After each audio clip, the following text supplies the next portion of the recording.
Hi hello friends, ಎಲ್ಲರಿಗೂ ನಮಸ್ಕಾರ. Welcome back to Shikhar's channel. ನಿಮಗೆಲ್ಲ ಗೊತ್ತಿರೋ ಹಾಗೆ ರಾಗಿ ಮುದ್ದೆ ತುಂಬ ತುಂಬ ಹೆಲ್ತ್ಗೆ ಒಳ್ಳೆಯದು. ಅದರಲ್ಲೂ ವೆಯ್ಟ್ ಇನ್ಕ್ರೀಸ್ ಆಗದೆ ಹಾಗೆ ಸ್ಟ್ಯಾಂಡರ್ಡಾಗಿ ವೆಯ್ಟ್ ಮೇಂಟೈನ್ ಮಾಡ್ತೀನಿ ಅನ್ನೋರ್ಗಂತೂ ರಾಗಿ ಮುದ್ದೆ ತುಂಬ ಒಳ್ಳೆಯ ಫುಡ್. ಸೊ ಬನ್ನಿ, ಇವತ್ತಿನ ವಿಡಿಯೋನಲ್ಲಿ ರಾಗಿ ಮುದ್ದೆ ಹೇಗೆ ಮಾಡೋದು ಅಂತ ತೋರಿಸ್ಕೊಡ್ತೀವಿ. ನಾನಿಲ್ಲಿ ಈ ಲೋಟದಲ್ಲಿ 2.5 ಲೋಟ ಅಂದರೆ 2 ಲೋಟದ ಮೇಲೆ ಅರ್ಧ ಆಗುವಷ್ಟು ನೀರನ್ನು ತಗೊಂಡಿದ್ದೀನಿ.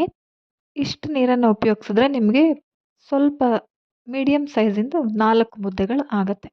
ನೀರು ಹಾಕ್ಕೊಂಡ್ಮೇಲೆ ಸ್ವಲ್ಪ ಅಂದರೆ ಒಂದು ಚಿಟಿಕೆಯಷ್ಟು ರಾಗಿ ಹಿಟ್ಟನ್ನು ನೀರಿನ ಮೇಲೆ ಸ್ಪ್ರಿಂಕಲ್ ಮಾಡಿದ್ದೀನಿ. ಈಗ ಸ್ಟವ್ ಹಚ್ಚೋಣ. ಈಗ ನೀರನ್ನು ಚೆನ್ನಾಗಿ ಬಿಸಿ ಮಾಡಬೇಕು, ಅಂದರೆ ನೀರು ಚೆನ್ನಾಗಿ ಕುದಿಯೋವರೆಗೂ ಬಿಡಬೇಕು. ಕೆಲವ್ರು ಏನು ಮಾಡ್ತಾರೆ ಅಂದರೆ, ನೀರು ಸ್ವಲ್ಪ ಬಿಸಿ ಆಗ್ತಿದ್ದಂಗೆ ಹಿಟ್ಟನ್ನು ಹಾಕಿ ಆ ಹಿಟ್ಟು ಮೇಲೆ ನೀರು ಉಕ್ಕು ಬಂದು ಕುದಿ ಬರೋವರೆಗೂ ವೆಯ್ಟ್ ಮಾಡ್ತಾರೆ. ಆಗ ಗಂಟುಗಳಾಗೋ ಚಾನ್ಸಸ್ ಇರುತ್ತೆ. ನೋಡಿ, ಈಗ ಕುದಿಯೋದಕ್ಕೆ ಸ್ಟಾರ್ಟ್ ಆಯಿತು. ಸೊ ಇದು ಕುದ್ದು ನೀರು ಹೀಗೆ ಉಕ್ಕು ಬರಬೇಕು.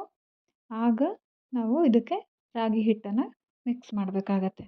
ಸೊ ನಾವಿಲ್ಲಿ ಈಗ ರಾಗಿ ಹಿಟ್ಟನ್ನು ಹಾಕೋಕ್ಕೆ ಮುಂಚೆ ಸ್ಟವ್ನ ಉರಿಯನ್ನು ಮೀಡಿಯಮ್ ಮಾಡ್ಕೊಳ್ಳಿ, ಅಂದರೆ ಲೋ ಫ್ಲೇಮ್ ಮಾಡ್ಕೊಳ್ಳಿ. ಈಗ ಸ್ಟವ್ ಕಡಿಮೆ ಮಾಡಾದಮೇಲೆ ಹಿಟ್ಟನ್ನು ಹಾಕ್ಕೊಳ್ಳಿ. ನೀರನ್ನು ಎಷ್ಟು ತೊಗೊಂಡಿದ್ವೋ ಅಷ್ಟೇ ಪ್ರಮಾಣವಾಗಿ ರಾಗಿ ಹಿಟ್ಟನ್ನು ತೊಗೊಳ್ತಾ ಇದ್ದೀನಿ.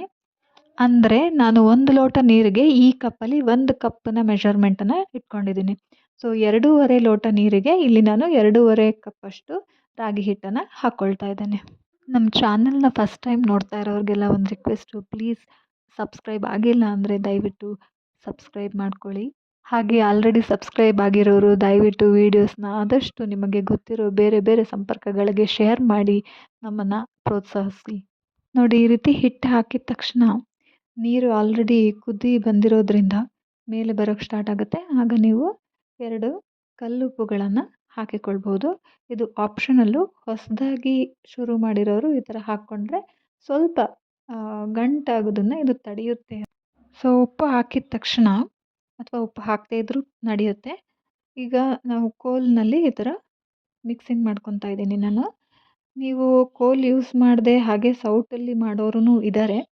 ನನಗೆ ಇದು ಅಭ್ಯಾಸ ಇರೋದ್ರಿಂದ ನಾನು ಹೀಗೆ ಮಾಡ್ಕೊಳ್ತಾ ಇದ್ದೀನಿ. ಮಿಕ್ಸಿಂಗ್ ಮಾಡ್ಕೋಬೇಕಾದ್ರೂ ಸ್ಟವ್ದು ಉರಿ ಕಡಿಮೆನೇ ಇರಬೇಕು, ಅದು ನೆನ್ಪಿಟ್ಕೊಳ್ಳಿ. ಯಾವುದೇ ಕಾರಣಕ್ಕೂ ಸ್ಟವ್ನ ಉರಿನ ಹೆಚ್ಚು ಮಾಡೋಕ್ಕೆ ಹೋಗಬೇಡಿ. ಆದಷ್ಟು ಲೋ ಫ್ಲೇಮಲ್ಲೇ ಇರಲಿ. ಸೊ ಈ ಥರ ಚೆನ್ನಾಗಿ ಮಿಕ್ಸ್ ಮಾಡ್ಕೊಳ್ಬೇಕು. ಯಾಕೆ ಅಂದರೆ ಗಂಟು ಬರದೇ ಇರಲಿ ಅಂತ ಕಡಿಮೆ ಉರಿನಲ್ಲಿಟ್ಕೊಂಡು ಈ ರೀತಿ ಕೋಲ್ನಲ್ಲಿ ಅಥವಾ ಸೌಟ್ನಲ್ಲಿ ಚೆನ್ನಾಗಿ ಮಿಕ್ಸ್ ಮಾಡ್ಕೊಳ್ಬೇಕಾಗತ್ತೆ. ನೋಡಿ, ಈ ರೀತಿ ಲೈಟಾಗಿ ಸ್ಟವ್ ಮೇಲೆ ನಾನು ತಿರುಗಿಸ್ಕೊಂಡು ಈಗ ಪಾತ್ರೆನ ಕೆಳಗಡೆ ಇಟ್ಕೊಂಡಿದ್ದೀನಿ. ಈ ರೀತಿ ಕೆಳಗಡೆ ಇಟ್ಟು ಹೀಗೆ ಒಂದ್ಸಲ ಕಾಲಿನಲ್ಲಿ ಅದನ್ನು ಬಿಗಿ ಹಿಡ್ಕೊಂಡು ಜಡಿಯೋದ್ರಿಂದ ಚೆನ್ನಾಗಿ ಗಂಟಿಲ್ದೇ ಇರೋ ಸ್ಮೂತಾಗಿ ಮುದ್ದೆ ನಿಮಗೆ ಸಿಗುತ್ತೆ. ಈ ಥರ ಕಾಲಿನಲ್ಲಿ ಹಿಡ್ಕೊಳ್ಳೋದಕ್ಕೆ ಕಂಫರ್ಟ್ ಇಲ್ಲದೆ ಇರೋರು ಕಾವಡಿಗೆ ಅಂತ ಮರದ್ದು ನಿಮಗೆ ಇದು ಪಾತ್ರೆಯನ್ನು ಈ ರೀತಿ ಇಟ್ಕೊಳ್ಳೋದಕ್ಕೆ ಸಿಗುತ್ತೆ. ಅದನ್ನು ನೀವು ತೊಗೊಳ್ಬೋದು, ಅಥವಾ ಹೀಗೆ ಮಾಡಿದ್ರೂ ಆಗುತ್ತೆ. 1 ಅಥವಾ 2 ಮುದ್ದೆ ಮಾಡೋದಾದರೆ ಸ್ಟವ್ ಮೇಲೇ ಸೌಟಲ್ಲಿ ತಿರ್ಗಿಸ್ಕೊಬೋದು. ಜಾಸ್ತಿ ಆದರೆ ಈ ಥರ ಕೋಲಲ್ಲಿ ಜಡಿಯೋದ್ರಿಂದ ಮುದ್ದೆ ಸ್ಮೂತಾಗಿ ಆಗೋದಕ್ಕೆ ಇದು ಹೆಲ್ಪ್ ಆಗುತ್ತೆ. ವೆಯ್ಟ್ ಲಾಸ್ ಮಾಡಬೇಕು ಅಂತ ಅಂದ್ಕೊಂಡಿರೋರು ಎವ್ರಿ ಡೇ ದಿನಾಗ್ಲೂ ಅಟ್ಲೀಸ್ಟ್ 2 ಟೈಮ್ಸ್ ರಾಗಿನ ತೊಗೊಳ್ಳೋದ್ರಿಂದ ನಿಮಗೆ ವೆಯ್ಟ್ ಲಾಸ್ ಅಂತೂ ಆಗಲ್ಲ, ಅಂದರೆ ವೆಯ್ಟ್ ಕಡಿಮೆ ಅಂತೂ ಆಗಲ್ಲ, ಬಟ್ ಇರೋ ವೆಯ್ಟ್ ಸ್ಟ್ಯಾಗ್ನೆಂಟಾಗಿ ಮೇಂಟೈನ್ ಆಗೋದಕ್ಕೆ ರಾಗಿ ಹೆಲ್ಪ್ ಮಾಡುತ್ತೆ.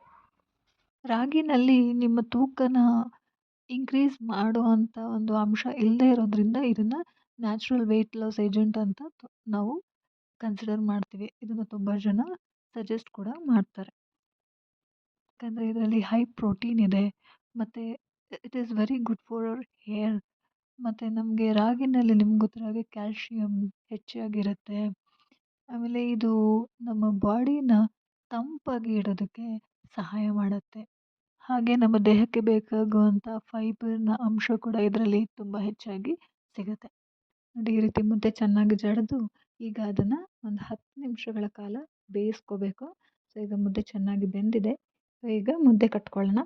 ಇದಕ್ಕೆ ನಾನು ಒಂದು ಬೌಲ್ನಲ್ಲಿ ನೀರು ಮತ್ತು ಮುದ್ದೆ ತಗೊಳ್ಳೋದಕ್ಕೆ ಅಂತ ಒಂದು ಸೌಟ್ ಇಟ್ಕೊಂಡಿದ್ದೇನೆ, ಮತ್ತು ಒಂದು ಪ್ಲೇಟ್ ತೊಗೊಂಡಿದ್ದೀನಿ. ಈ ಪ್ಲೇಟಿಗೆ ನಾನು ನೀರನ್ನು ಹಚ್ಕೊಂಡಿದ್ದೇನೆ. ಕೆಲವರು ಬೇಕಾದರೆ ತುಪ್ಪ ಹಚ್ಚಿ ಕೂಡ ಮುದ್ದೆನ ಕಟ್ಕೊಳ್ಬೋದು.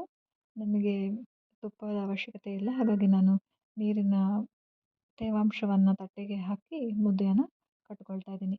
ಹೀಗೆ ಮುದ್ದೆ ಕಟ್ಟೋದಕ್ಕಿಂತ ಮುಂಚೆ ಮತ್ತೊಮ್ಮೆ ಯಾಕಂದರೆ ನಾವು ಬೇಯಿಸಿರ್ತೀವಲ್ಲ, ಸೊ ಅದನ್ನು ಒಂದೊಂದು ಸಲ ಮಿಕ್ಸ್ ಮಾಡಿ ಚೆನ್ನಾಗಿ ಮಿಕ್ಸಿಂಗ್ ಆಗಬೇಕಾಗಿರೋದ್ರಿಂದ ಈ ಥರ ಇನ್ನೊಂದು ಸಲ ನಾನು ಜಡಿದ್ಕೊಂಡು ಆಮೇಲೆ ಮುದ್ದೆನ ಕಟ್ಟೋದಕ್ಕೆ ಶುರು ಮಾಡ್ತೀನಿ. ಮುದ್ದೆ ಈಗ ಜಡ್ದು ಮುಗೀತು. ಈಗ ಇದನ್ನು ತಟ್ಟೆಗೆ ಹಾಕಿ ಜಡ್ದಿರೋಂಥ ರಾಗಿ ಹಿಟ್ಟನ್ನು ತಗೊಂಡು ಮುದ್ದೆ ಕಟ್ಟಬೇಕು. ಅಂದರೆ ಉಂಡೆ ಕಟ್ಟಬೇಕಾಗತ್ತೆ. ಸೊ ಫ್ರೆಂಡ್ಸ್, ವಿಡಿಯೋನ ಪೂರ್ತಿ ಕೊನೆವರೆಗೂ ನೋಡಿ. ನಿಮಗೆ ಹೇಗೆ ಅನ್ನಿಸ್ತು? ನೀವು ಮುದ್ದೆ ಮಾಡೋಕ್ಕೆ ಟ್ರೈ ಮಾಡಿದ್ರಾ? ಮುದ್ದೆ ಹೇಗೆ ಬಂತು?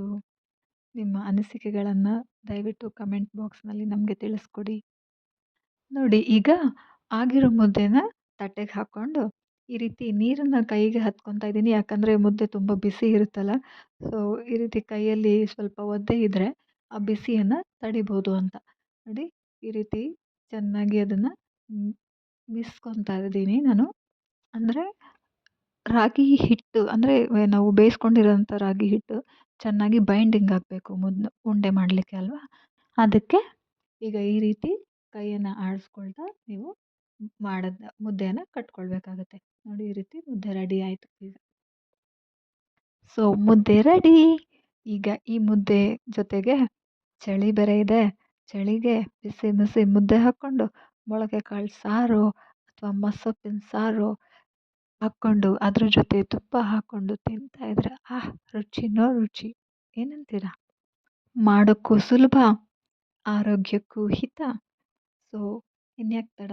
ಯಾರ್ಯಾರು ಮಾಡಿಲ್ವೋ ಪ್ಲೀಸ್ ಟ್ರೈ ಮಾಡಿ, ನಮ್ಗೆ ಕಮೆಂಟ್ ಮಾಡಿ.